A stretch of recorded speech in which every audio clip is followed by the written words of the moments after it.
श्री स्वामी समर्थ. जर तुमच्या घरामध्ये विवाहयोग्य मुली आहेत आणि त्यांचा विवाह होत नाही आहे, वारंवार त्यामध्ये अडथळे येत असतील, तर आई कात्यायनी देवीची पूजा करून विड्याच्या पानावर हा उपाय नक्की करून पहा.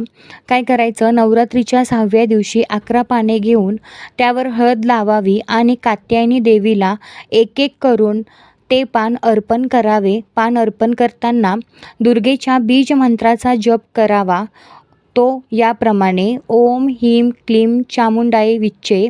असे केल्याने लवकरात लवकर विवाह होण्याची शक्यता असते आणि त्याचबरोबर जे काही अडथळे असतात, ज्या काही बाधा असतात, तर त्या दूर होतात. त्यामुळे ज्या अविवाहित मुली आहेत, ज्यांच्या विवाहासाठी अडचणी निर्माण होत आहेत, त्यांनी नवरात्रीच्या 6व्या दिवशी हा विड्याच्या पानांचा उपाय नक्की करा. देवी कात्यायनी देवीला प्रार्थना करा. धन्यवाद.